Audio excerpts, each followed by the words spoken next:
1, 2, 3, 4.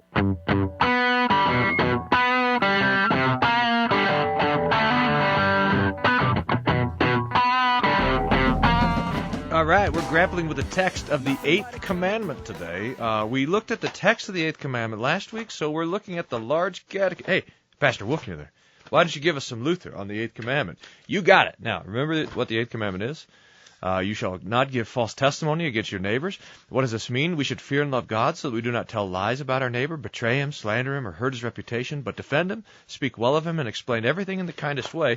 Well, let's see what our friend, the Dr. Martin Luther, has to say about this commandment. Now, he has quite a lot, and in fact, the argument of the Large Catechism is really quite full, and maybe a little bit,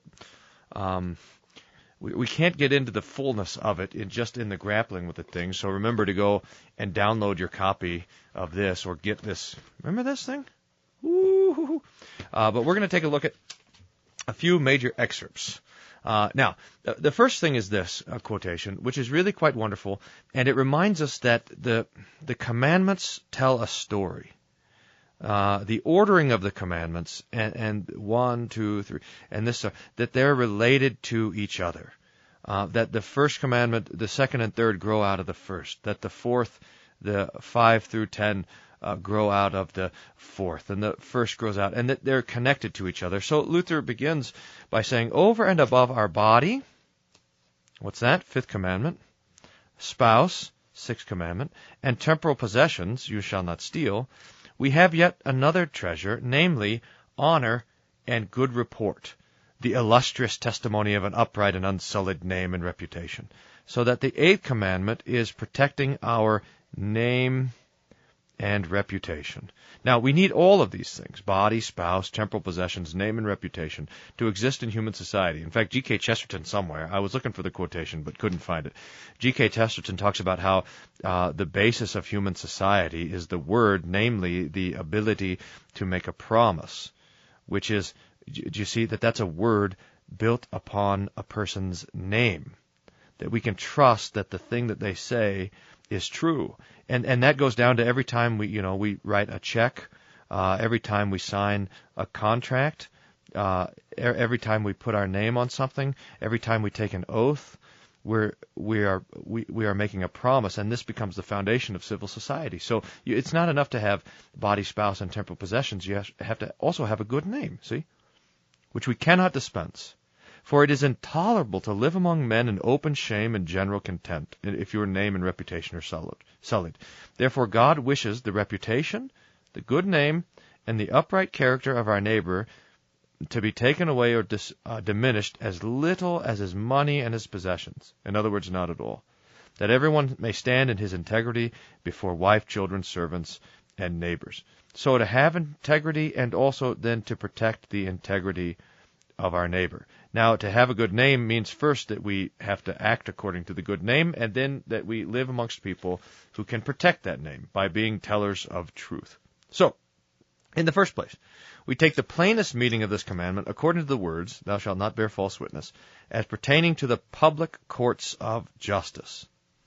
So Luther's saying that the kind of native interpretation of this commandment is in the courts, where we go and one person is giving a case, giving a testimony against the other. A poor innocent man is accused and oppressed by false witnesses in order to be punished in his body, property, or honor.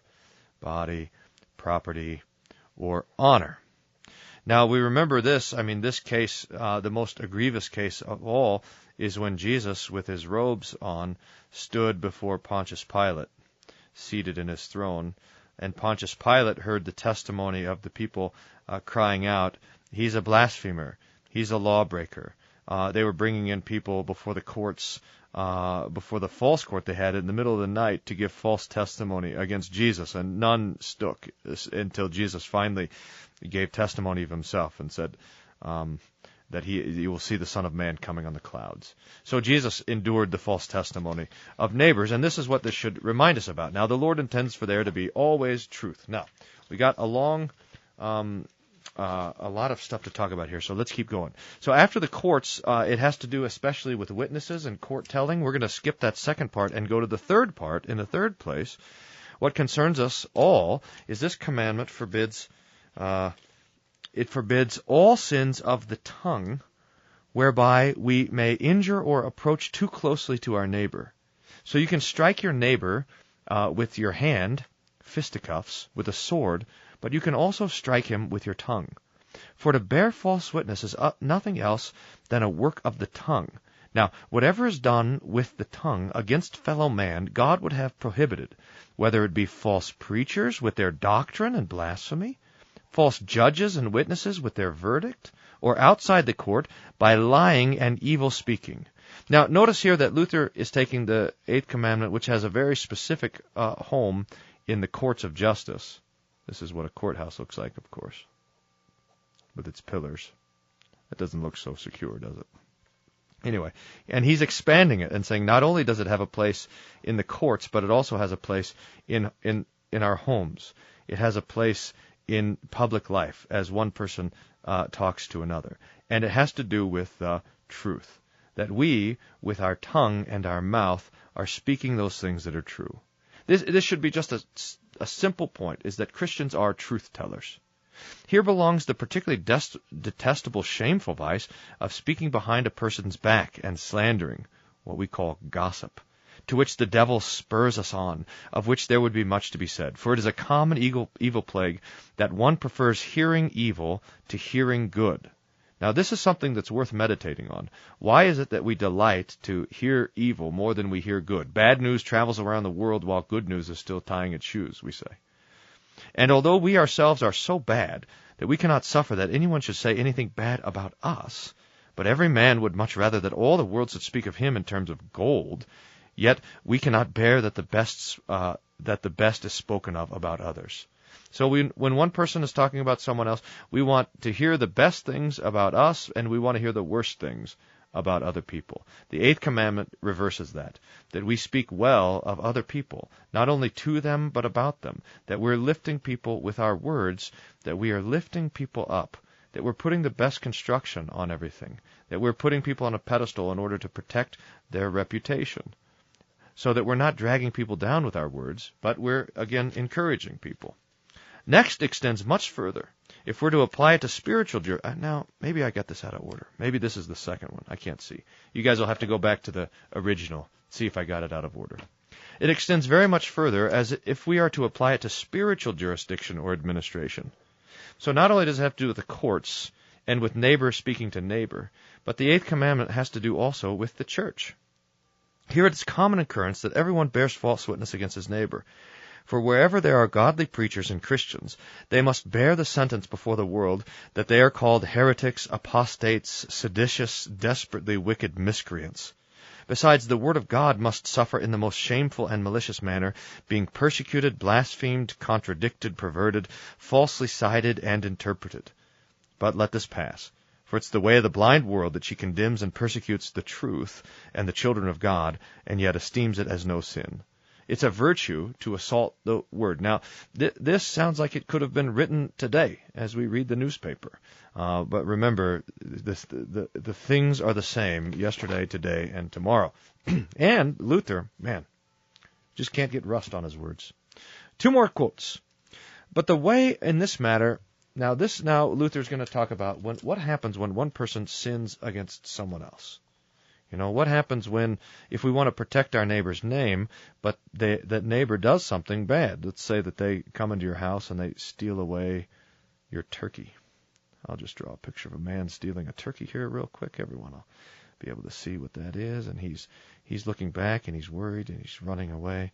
It's, after all, Thanksgiving. So here this guy comes and he steals your turkey, sins against you. What do you do about the sinner?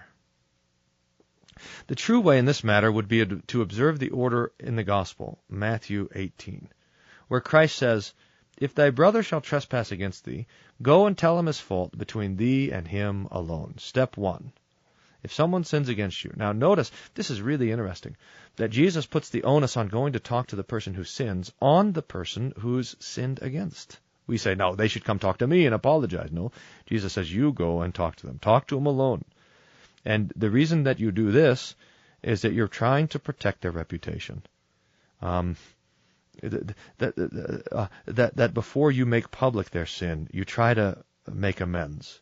Then Jesus says the next is you take 2 or 3 with you, and you go to them, again, trying to protect the reputation. And then if it can't be done, you tell it to the church. In other words, you make the thing public. Here you have a precious and excellent teaching for governing well the tongue, which is to be carefully observed against this detestable misuse. Let this then be your rule, that you do not too readily spread evil concerning your neighbor and slander him to others. See, too readily spread evil. But admonish him privately, that he may amend his life.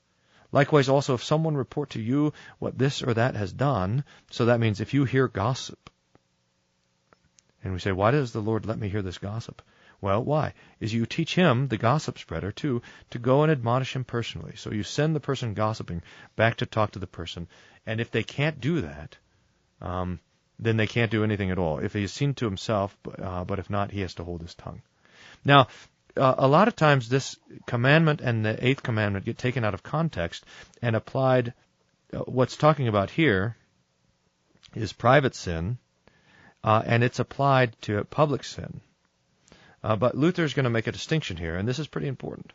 All this has been said regarding secret sins. So if the sin is a private sin, one person to another, and not a public sin, then it's good for us to go and treat them one-on-one. But if there's a public sin, and what would a public sin be? A sin of public record, so that would be maybe a sin in regard to preaching, a sin against the law, or maybe even the estate of marriage, something like that. Where the sin is quite public so that the judge and everybody knows it, you can without any sin avoid him and let him go, because he has brought himself into disgrace. And you may also publicly testify concerning him. So if the sin is public, I'm no longer have the obligation to go to the sinner and address him. I can, but I'm not obliged by the 8th commandment to do that, because the sin exists now in public. For when a matter is public in the light of day, there can be no slandering or false judging or testifying. It's just telling the truth. This is why the news is important. The news is not there to bring private things into public, but to let the public know about the public things. As when we now reprove the Pope with his doctrine, which is publicly set forth in books and proclaimed in all the world. It's not required that Luther would, take the next Lufthansa flight to Rome to talk to the Pope one-on-one. No, he publishes his doctrine, and so it can be discussed in public. For where the sin is public, the reproof must be public, that everyone may learn to guard against it. So when there's false teaching, especially in the church, that has to be addressed. Okay, there you have it, the 8th commandment from the Large Catechism. Again, there's more in here, and this is a really important one for us to meditate on and to be well aware of. There it is, page 79. You got it. All right, where's this advertising page? There you have it. Peter, can you make it where someone clicks on Luther's face and they instantly buy 5 of these books from Lulu? Or download it for free? Can you put the link on here? Can't believe this is a real book,